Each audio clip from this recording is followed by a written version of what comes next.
لیکن وہ لوگ ایک مسلمان کو لا کر کے اس محلے میں یا اس بستی میں بسایا کرتے تھے، نہیں بھائی ایک ملا ضرور ہونا چاہیے اپنے بستی کے اندر۔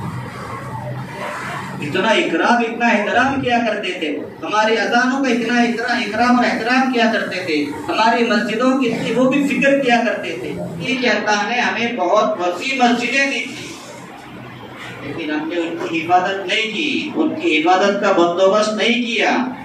آج ہم تھوڑی تھوڑی جگہ کے لیے مجبور ہوئے۔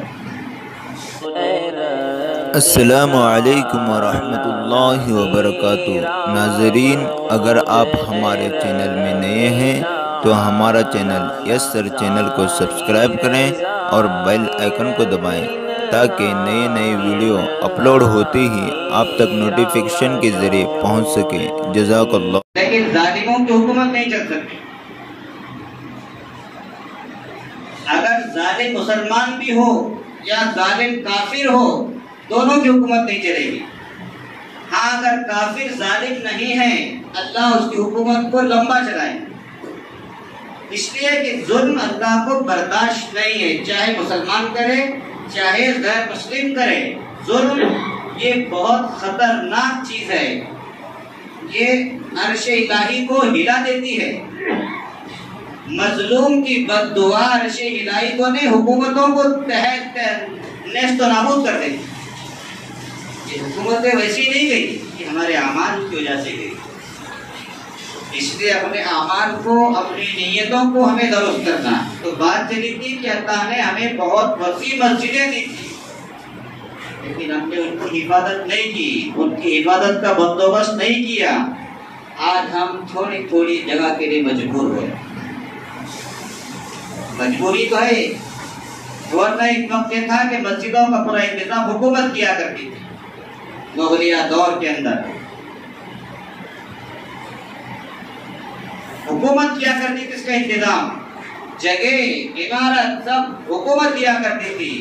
لیکن پرستتی ایسے آ گئی، حالات ایسے آ گئے کہ ہم سے حکومت چھین لے گئی۔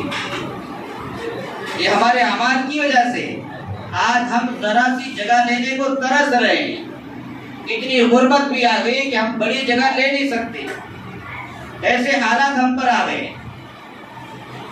اور ہم بھی احساس کمتری میں مبتلا ہوتے چلے گئے۔ اب تو کچھ نہیں ہوگا، کچھ نہیں ہوگا۔ دیکھیں جو اللہ تعالیٰ جب کوئی بندہ کوئی کام کرنے کے لیے کمر باندھتا ہے، پھر اللہ کی مدد آتی ہے۔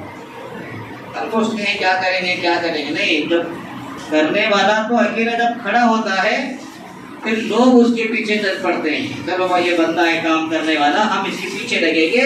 پھر 1 لگ گیا، 2 لگ گیا، 3 لگ گیا، پھر پوری جماعت بن جاتی ہے، پورا محلہ، پوری بستی، پورے قوم اس کا ساتھ دیتی ہے کہ لوگ کام مکمل کرا دیتے ہیں۔ کوئی تو بندہ کھڑا ہو، کوئی تو بندہ رہبری کرے، کوئی تو بندہ قائدانہ کردار ادا کرے، جب اس کے بارے سے کیا ہوگا؟ نہیں، بہت کچھ اللہ تعالیٰ گئے گزرے دور میں بھی ابھی بھی اللہ تعالیٰ مسلمانوں سے بہت کام لے رہے ہیں۔ آج ہمارے دیش بھارت کے اندر لاکھوں مساجد ہیں، سن 47 کے بعد لاکھوں مساجد بنی ہیں، ہماری ہزاروں مسجدیں قبضہ کر لی گئی، ختم کر دی گئی، لیکن اس کے باوجود بھی مسلمانوں نے اپنی گاڑی کمائی سے، اپنی حلال کی کمائی سے، اپنی محنت مزدوری کی کمائی سے نئی مسجدوں کو کھڑا کیا بغیر حکومت کے تعاون کے۔ یہ مسلمانوں کے ایمان کے جذبے کی علامت ہے، یہ مسلمانوں کے مساجد سے محبت کی علامت ہے، جو اپنا خون پسینے کا پیسہ نکال کر کے مسجدوں کی تعمیر کے لیے لگائے۔ ایک وقت تھا کہ ہمارے یہاں بزرگ ماشاءاللہ جانتے ہیں سب، 7 یا 8 مسجدیں تھی کل ہمارے گوکاک شہر کے اندر، آج 34 یا 35 مسجدیں موجود ہیں۔ اب اندازہ لگا یہ جو 34-35 مسجدیں ہو گئی ہیں، یہ جو زائد مسجدیں بنی ہیں، یہ قوم نے تو دیا ہے، قوم نے تو بنایا ہے، اور کس نے بنایا ہے؟ یہ حکومت کی طرف سے کوئی امداد تو آئی نہیں کہ وہاں مسجد بناؤ، نہیں، یہ تو قوم نے ہی مسجدوں کو کھڑا کیا ہے. یہ ایماندار ہونے کی علامت ہے, یہ ہمارے دلوں میں ایمان ہونے کی علامت ہے. آج گئے سے خطرہ مسلمان کے سامنے جب مسجد کی بات آتی ہے, وہ بھی اپنے جیب میں چاہے 1 روپیہ ہی کیوں نہ ہو, وہ بھی مسجد کو دینے کے لیے تیار ہو جاتا ہے. کیوں؟ اس لیے کہ مسجد کے اللہ کا گھر ہے. یہ میرا تمہارا اس کا گھر نہیں ہے, یہ اللہ کا گھر ہے, جہاں ہم اپنے گھر کے لیے تعمیر کے لیے لاکھوں کروڑوں روپے لگا دیتے ہیں, وہیں ہمیں اللہ کے گھر کے لیے بھی جو ضرورت ہے, اللہ کے گھر کو تمام چیزوں کا انتظام کرنا یہاں پر ضروری اور فرض ہے. اسی لیے علماء فرماتے ہیں کہ مسجدیں جو آج کل اپنے جیسے مکانات بنا رہے عالیشان, اسی طرح سے مسجدوں کو بھی عالیشان بنانے کی علماء نے اجازت دی ہے, تاکہ آنے والوں کے لیے تمام سہولتیں ہیں. ایک بندہ اے سی میں 24 گھنٹے رہتا ہے, اگر وہ مسجد میں آ جائے, آگے گیا سن کر گرمی لگ رہی ہے, یا تو گرمی لگ رہی ہے, اس لیے کہ وہ اے سی میں اپنے 24 گھنٹے گزار رہا ہے. اب ظاہر سی بات ہے, وہ بندے کو اے سی لگے گی تب اسے دل لگے گا یہاں پر نماز پڑھنے. اب کچی مسجدوں میں نماز پڑھنے کے لیے کسی کا دل نہیں لگتا. کیوں؟ اس لیے کہ ہمارے مکانات پکے ہو گئے. اب ہمارا دل پکے مکانوں میں لگتا ہے, تو اسی طرح سے مسجد بھی پکی ہونی ضروری ہے. اللہ کے نبی کے دور میں مسجد نبوی چھپر کی تھی. کیا کی تھی؟ چھپر. پانی ٹپکتا تھا, اور صفوں کی جگہ کنکریاں بچھائی جاتی تھی. کنکریاں صفوں کی جگہ. صحابہ کرام جب سجدے میں جایا کرتے تھے, کنکریوں کو ذرا سجدہ کیا کرتے تھے, یعنی کہیں وہ چبھے نہیں. ایسی مسجد کی حالت تھی. اب تو ماشاءاللہ قالین بچھی ہوئی. اب مسجد نبوی میں جاؤ, دیکھو مسجد نبوی کا نقشہ ایسا ہے کہ پوری دنیا میں ایسی شاندار مسجد نہیں ہوگی. لیکن اللہ کے نبی کے دور میں چھپر کی مسجد تھی, پانی ٹپکتا تھا, اسی میں سجدے ہوتے تھے, اسی میں نماز پڑھی جاتی تھی. وہیں سے فتوحات کا سلسلہ شروع ہوتا تھا, وہیں سے پورے یعنی کسرا و فارس کے فیصلے ہوتے تھے اسی چھپر کی مسجد میں. آج عالی شان مسجد ہے جس کا روزانہ کا کروڑوں ہزاروں لاکھوں ڈالر اس کا خرچ ہے روزانہ. دنیا کا سب سے بڑا ایسی سسٹم مسجد نبوی میں لگا ہوا ہے, اور اتنا دور لگا ہوا ہے کہ مسجد نبوی میں اس کی آواز تک نہیں آ سکتی, تاکہ نمازیوں کو خلل نہ پڑے. اتنا بہترین انتظام کیوں کیا ہے؟ اس لیے کہ دنیا کے لوگ وہاں آ کر کے نماز پڑھیں گے, جو اچھے یعنی جو بادشاہ وقت ہوں گے, جو ملکوں کے وزیر اعظم ہوں گے, منسٹر ہوں گے, وہ آ کر کے نماز پڑھیں گے. اب ظاہر سی بات ہے ان کے اعتبار سے مسجدوں کا انتظام بھی ہونا ضروری. لہذا آج مسجد نبوی دلہن کی جیسی سجی بھی کھلی, دلہن بھی پھیکی پڑ جائے گی اس کے نزدیک. لیکن مسجد نبوی کو جب انسان دیکھتا ہے, آنکھیں پلٹنے کو, آنکھیں نیچے کرنے کو دل نہیں کرتا, بس دیکھتے رہیں.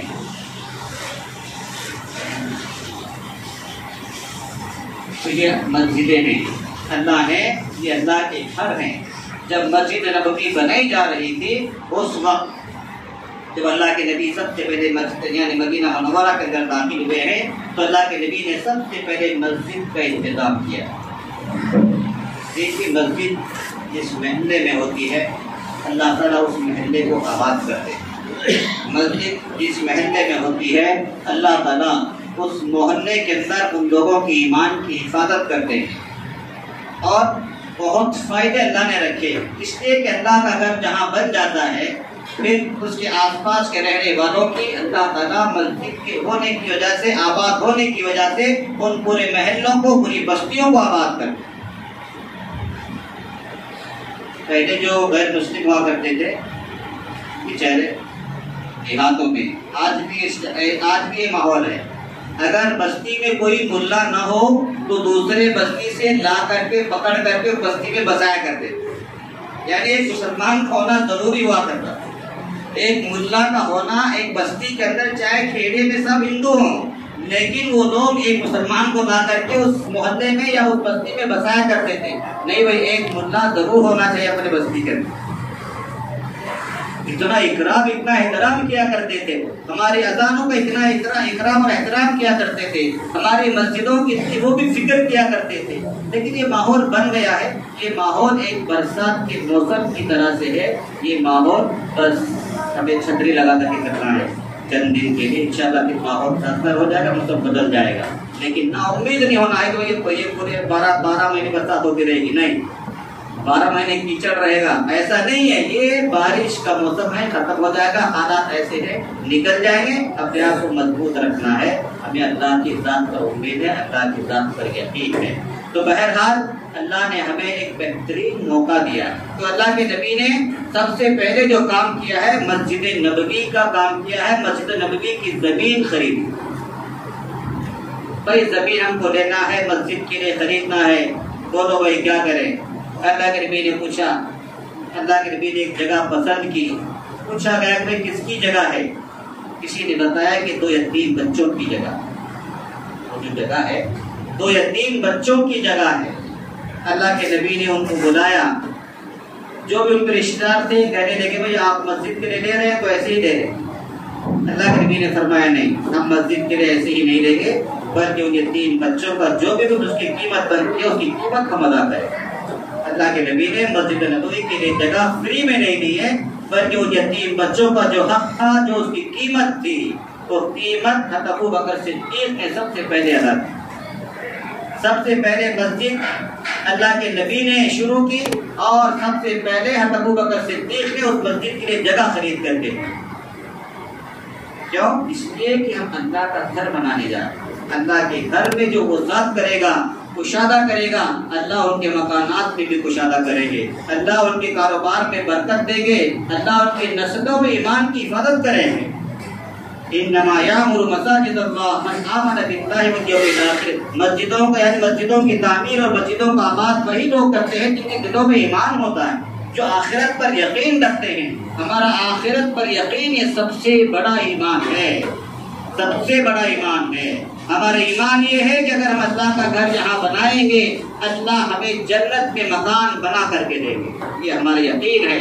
اور وہ گھر جنت کا جو گھر ہوگا یہ ہمارے اینٹ پتھر جیسا نہیں ہوگا، بلکہ سونے چاندی کی اینٹ ہوں گی، اور یعنی اس کے اندر خوشبودار مسالہ ملا کر کے جو آج جس کو ہم یہ کہتے ہیں سیمنٹ وغیرہ کہتے ہیں، وہاں ایسی چیزیں نہیں ہوں گی، بلکہ وہاں خوشبودار مسالہ ہوگا، اور اسی طرح سے سونے چاندی کی اینٹیں ہوں گی۔ اس سے مکان بنا ہوا ہم کو جنت میں ملے گا۔ کب ملے گا؟ جب ہم مسجد کی تعمیر دنیا میں کریں۔ لیکن ہمیں یقین ہونا ضروری ہے۔ آج ہمارا یقین کمزور ہو رہا ہے، اس لیے ہمارے یقین کمزور کی وجہ سے ہم سوچتے ہیں، بہت بار سوچتے ہیں دینا کہ نہیں دینا، دینا تو کتنے دینا۔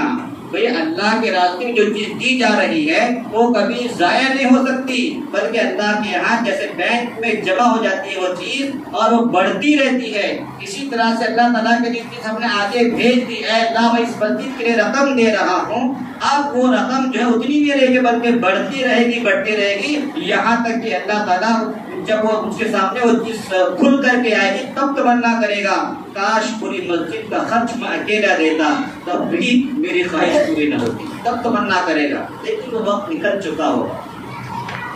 حضرت بہلول رحمۃ اللہ علیہ دریا کے کنارے بیٹھے ہوئے تھے، حضرت بہلول رحمۃ اللہ علیہ دریا کے کنارے بیٹھے ہوئے تھے، کچھ بنا رہے۔ زبیدہ جو بادشاہ کی بیوی ہیں، مہارانی ہیں، ہارون رشید کی بیوی، بہت بڑے علاقے کے بادشاہ کی ہارون رشید، بہت بڑے علاقے، وہ ٹہلتے ہوئے جا رہے تھے۔ بہلول نے آواز لگائی، ہے کوئی جنت کا گھر خریدنے والا؟ وہ گھروندے بناتے ہیں، گھروندے، آج کل بچے جو ہے وہ اس میں بالوں میں بناتے ہیں نا، پیر ڈال کر کے، ہاتھ ڈال کر کے ایسا مکانات بناتے ہیں۔ وہ بہلول جو مجذوب تھے وہ ایسے مکانات بنا کر کے بیچ رہے تھے، لے لو بھائی مکان، جنت کا مکان لے لو، جنت کا مکان لے لو، جنت کا مکان لے لو۔ وہاں سے ہارون رشید بادشاہ اور ان کی بیگم زبیدہ خاتون وہ وہاں سے گزر رہے تھے ٹہلتے ٹہلتے۔ زبیدہ خاتون وہ خاتون ہے، وہ نیک خاتون ہے کہ جس کے محل میں اپنے محل میں اس نے 300 حافظات کو رکھا ہوا تھا. کتنے؟ ایک نہیں دو نہیں تین نہیں 300 حافظہ لڑکیاں اپنے محل میں رکھا ہوا تھا اور ڈیوٹی تھی 8 گھنٹے اتنے حافظات پڑھیں گے، 8 گھنٹے اتنے حافظات پڑھیں گے، 8 گھنٹے اتنے حافظات پڑھیں گے. تو گویا کہ 24 گھنٹے زبیدہ کے محل میں قرآن پاک کی تلاوت ہوتی تھی اور اس کی وہ تلاوت سنا کرتی تھی. 300 حافظات کی تلاوت 24 گھنٹے وہ سنا کرتی تھی. سو رہی ہے تب بھی وہ پڑھ رہے ہیں، جاگ رہی ہے تب بھی وہ پڑھ رہے ہیں، وہ اپنے کاموں میں لگی ہے تب بھی وہ پڑھ رہے. ان کا کام ہی قرآن پاک کی تلاوت کرنا تھا. ان کا پورا خرچ زبیدہ خاتون دیا کرتی تھی. اتنی بڑی نیک خاتون تھی. عراق سے لے کر مکہ مکرمہ تک اس نے حاجیوں کے لیے نہر کھلوائی جس میں کروڑوں روپے کا اس وقت خرچ آیا تھا. جب انجینئر نے لا کر کے پورا لسٹ دے دی، پورا بل دے دیا، پورا فہرست دے دی کہ اتنا خرچ ہوا ہے، کہتے ہیں مجھے مت دکھاؤ، بس میں اللہ تعالیٰ کے یہاں اس کا وصول کر دوں گی، جو خرچ ہو گیا ہو گیا ہے. اتنی بڑی سخاوت والی وہ خاتون جا رہی ہے ٹہلتے ٹہلتے اپنے شوہر ہارون رشید کے ساتھ. اتنی بڑی حکومت تھی ہارون رشید کی، اتنی بڑی حکومت تھی. اپنے محل پر بیٹھ کر کے جب بادل جاتے تھے، بادل جیسے جاتے ہیں گوکا کے اوپر سے جا رہے ہیں، دور سے جا رہے ہیں، بادلوں سے کہا کرتا تھا وہ یہاں برس جاؤ. وہ جا رہے اسپیڈ میں بادل، تو کہتا تھا تم جہاں بھی جاؤ گے اس کا خراج، اس کا ٹیکس میرے پاس ہی آئے گا. یعنی تم کتنی بھی دور چلے جاؤ وہاں میری ہی حکومت ہوگی، اس کا ٹیکس مجھے ہی آئے گا. اللہ نے اتنی بڑی حکومت دی تھی اسے، اتنی بڑی حکومت دی تھی. تو اپنی بیگم کے ساتھ ٹہلتا ہوا دریا کے کنارے جا رہا ہے. اور بہنول رحمۃ اللہ علیہ یہ مجذوب لوگ ہوتے ہیں. مجذوب کا تعلق براہ راست اللہ سے ہوتا ہے. جو ان کی زبان سے نکلتا ہے اللہ تعالیٰ اس کو پورا کر دیتے ہیں. جو نکل گیا زبان سے اللہ پورا کر دیتے. مجذوب یعنی اللہ کی یاد میں بالکل پاگل ہوئے رہتے ہیں، انہیں کچھ پتا نہیں. بعض مرتبہ ہو گٹر میں کا گندا بھی کھاتے رہتے ہیں. ہمیں گندا لگتا ہے لیکن حقیقت میں وہ بریانی اس کے چیز کھاتے رہتے ہیں. دیکھنے میں ایسے ہوتے ہیں لیکن حقیقت میں وہ بہت پہنچے ہوئے لوگ ہوتے ہیں. تو ایک بالو کا گھروندہ ایک گھر بنا کر کے وہ بیچ رہے، آواز لگا رہے ہیں کوئی جنت کا گھر خریدنے والا ہے، کوئی جنت کا گھر خریدنے والا. زبیدہ یہ آواز سنی، دوڑی بھی گئی.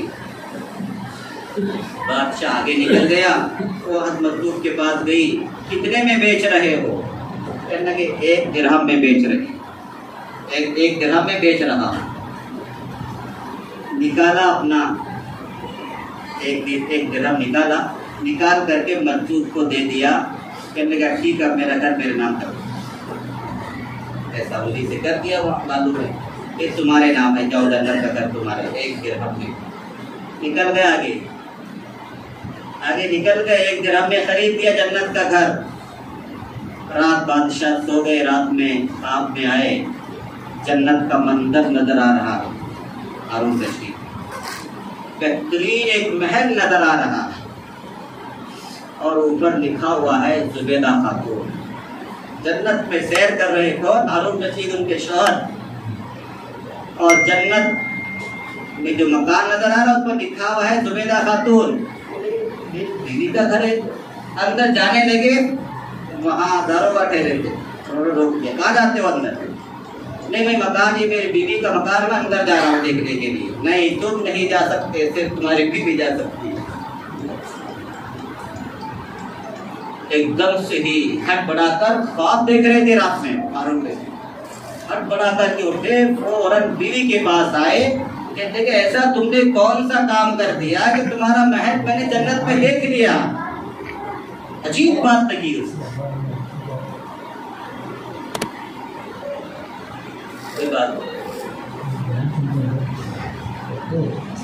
کہنے لگے نہیں، وہ اصل میں کیا تھا، مجذوب جو تھے مکان بیچ رہے تھے. میں نے وہ مکان خرید لیا اور وہ یہ کہہ کر کے بیچ رہے تھے کہ 1 درہم میں جنت کا مکان دے دو، 1 درہم میں جنت کا مکان دے دو۔ اس لیے میں نے کل آپ کے ساتھ جب ہم ٹہل رہے تھے، میں جا کر کے 1 درہم میں وہ مکان خرید لیا تھا۔ ہو سکتا ہے اللہ نے مجھے جنت میں وہی مکان دے دیا ہو جو تم نے دیکھا ہے۔ ہارون رشید دوڑے ہوئے، چلو مجھے بھی وہیں لے چلو، چلو مجھے بھی وہیں لے چلو۔ چنانچہ وہ دریا کے کنارے گئے، چلو اس مزدور کے پاس میں بھی مکان خریدنا چاہتا ہوں، میں بھی مکان خریدنا چاہتا ہوں۔ گئے، مزدور بیٹھے ہوئے تھے، چل رہے بھائی مجھے بھی مکان چاہیے، مجھے بھی مکان چاہیے۔ اب بادشاہ آ رہا ہے خریدنے کے لیے مکان، وہ بروبے کا مکان، بالو کا مکان۔ مزدور کہنے لگے تم خواب دیکھ کر کے آئے ہو۔ دیکھیے مزدور اس کے خواب کو جانتے ہیں، تم خواب دیکھ کر کے آئے ہو اور زبیدہ کا مکان دیکھ کر کے آئے ہو، اس لیے تمہیں اب یقین ہوا ہے کہ میں جنت کا مکان بیچ رہا تھا، لیکن زبیدہ کو تو کل ہی یقین ہو گیا تھا کہ میں واقعی جنت کا مکان بیچ رہا ہوں۔ کہ یقین پر اللہ کا گھر ملتا ہے۔ دیکھا ہوا ایمان اللہ کے پاس نہیں آتا کام۔ نظر والا ایمان معتبر نہیں ہے، خبر والا ایمان معتبر ہے۔ بس زبیدہ کو خبر پہنچی کہ جنت کا مکان ہے، اس نے خرید لیا۔ اب تم نے خواب میں اس مکان کو دیکھا ہے، اب تم کو لالچ ہو گیا کہ میرا مکان ہونا چاہیے، مجھے بھی ایسا مکان ہونا چاہیے۔ اب اس مکان کو دیکھ کر کے خریدنے کے لیے آئے ہو۔ اب تمہارا یقین یہ نہیں ہے بلکہ تم نے دیکھ کر کے خریدا، یہ نظر والا یقین، نظر والا ایمان ہے۔ میں نہیں بیچتا ایسے مکان جس میں ایمان کی کمزوری ہو۔ یہ ہوتا ہے میرے دوستو، اس لیے اللہ کے نبی کی باتوں پر یقین کر لو بس۔ اللہ کے نبی نے فرمایا جو بندہ دنیا میں اللہ کا گھر تعمیر کرے گا، اللہ اس کے لیے جنت میں گھر تعمیر کریں گے۔ یہ ہمارا یقین ہے کہ نہیں؟ یقین سب کا یقین ہے نہیں کہ ہم اللہ کا گھر بنائیں گے، اللہ کے گھر میں تعاون کریں گے، اللہ اس کے بدلے میں ضرور ہمیں جنت میں محل بنا کر کے دے گی، اور جنت کا محل اس سے اعلیٰ لاکھوں کروڑوں درجے بہتر ہوگا۔ کبھی ہم سوچ نہیں سکتے ایسے وہاں محل ہوں گے، ایسی جنت ہوگی، اس جنت میں محل ہوگا۔ اس لیے میرے دوستو ہم اللہ کی گھر کی تعمیر کی طرف بڑھ رہے ہیں۔ ہمارے محلے میں مسجد کی توسیع اور کشادہ کرنے کے لیے سخت ضرورت ہے۔ اس لیے اس مسجد کے ہمارے ذمہ داروں نے ایک مشورہ کیا ہے، ارادہ کیا ہے کہ بازو والی جو جگہ ہے جہاں پہ جو بھی آپ لوگوں نے طے کی جگہ خریدنے کی، اس کی نیت کی ہے۔ تو اس لیے بولو بھائی اس جگہ کے لیے کون کون تیار ہے، کون کون اپنا مال لگانے کے لیے تیار ہیں، اپنی خدمت لگانے کے لیے تیار ہیں۔ اب نام لکھاؤ انشاءاللہ تاکہ معاملہ آسان ہو جائے اور جگہ کو خریدنا آسان ہو جائے، اور جو بھی ہے زیادہ سے زیادہ نیت کریں، اس لیے کہ ہمارا یقین کیا ہے، اللہ کی مسجد کے لیے دے رہے ہیں۔ دیکھو بھائی جو بھی مسجد بنے گی وہ قیامت تک کے لیے رہے گی۔ مسجد کا جو معاملہ ہے، چلو بھائی 1 سال 2 سال 3 سال ایسا نہیں ہے، بلکہ مسجد جہاں بن گئی وہ قیامت تک کے لیے بن گئی۔ اب قیامت تک کے لیے جتنے سجدے ہوں گے اللہ تعالیٰ اتنا ثواب دے اس بندے کے حق میں جو اس میں تعاون کیا۔ اس لیے بولو بھائی اپنے اپنے اعتبار سے 5,000 ایسا نہیں، 5,000 نہیں۔ دیکھو بھائی کتنا بجٹ، 5 لاکھ 5 لاکھ ہے، 5 لاکھ۔ دیکھو بھائی 5 لاکھ بڑا بجٹ ہے، لیکن ماشاءاللہ یہاں رہنے والے لوگ چھوٹے نہیں بڑے، اس لیے نیت بڑی کریں۔ نہیں 10,000 کی نہیں دی بھائی، پہلی بولی جو ہوگی وہ کم سے کم 51,000 کی ہوگی۔ میری طرف سے بتا رہا ہوں، بات میں آپ کا لکھے ضرور لکھیں گے، آپ کا بھی ہو سکتا ہے آپ بھی 51 کی نیت کریں، لیکن 51 سے شروع کریں۔ دیکھو انشاءاللہ اس کا پورا ثواب پہلے لکھانے والے کو ملے گا۔ 51,000 آج کل کچھ بھی حیثیت نہیں رکھتے، کچھ بھی حیثیت نہیں۔ ہم مسجد کے لیے دے رہے ہیں جگہ، ہم مسجد خرید رہے ہیں، اس لیے کم از کم 51,000 سے شروع کریں، کچھ زیادہ نہیں ہے۔ 2 بھائی مل کر کے کریں، اکیلا کریں، کوئی مسئلہ نہیں، لیکن 51,000 کم سے کم شروع کریں۔ زیادہ رقم نہیں ہے، ہم مسجد کے لیے لگا رہے ہیں، ہم اپنے باتھ روم کے لیے لگاتے ہیں 51,000 روپے۔ بولو بھائی 51,000 سے شروع کرو۔ ماشاءاللہ یہاں بہت مضبوط لوگ ہیں۔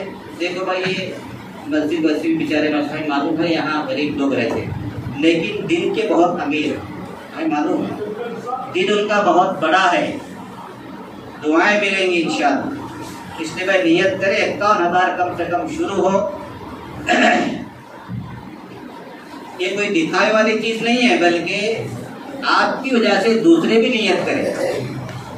بھائی علماء اس لیے تشکیل کرتے ہیں، علماء اس لیے مجمع میں چندہ کرتے ہیں تاکہ دوسروں کو بھی ترغیب ہو جائے۔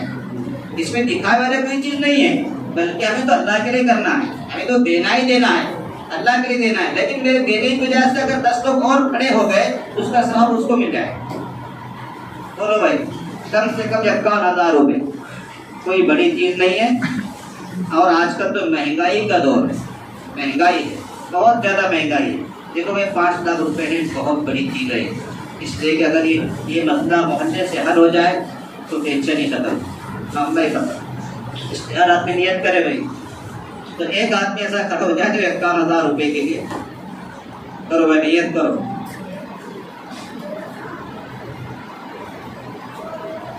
عبدل ہمارے رفیق بھائی گوکار، ہمارے تلاٹی صاحب ماشاءاللہ بڑے دل والے لوگ ہیں یہاں پر۔ آصف کرو، نیت کرو، بڑے لوگ ہیں ماشاءاللہ، دینے والے لوگ ہیں۔ ہمارے ملا صاحب کے بھی بڑا سکتے، نیت کوئی مسئلہ نہیں ہے، اللہ نے بڑا دل دیا ہے، دل ہی سب کچھ ہوتا ہے۔ خدا کی ذات پر یقین ہے کہ انشاءاللہ جنت میں مکان کے لیے 51,000 کوئی بڑی چیز نہیں ہے، اس لیے آپ نیت کریں گے۔ بولے بھائی، میں اسی نیت سے آیا ہوں کہ میں آج تمہارا مسئلہ حل ہو جائے۔ مسجد کا معاملہ ہے، ہر آدمی پہ نیت کر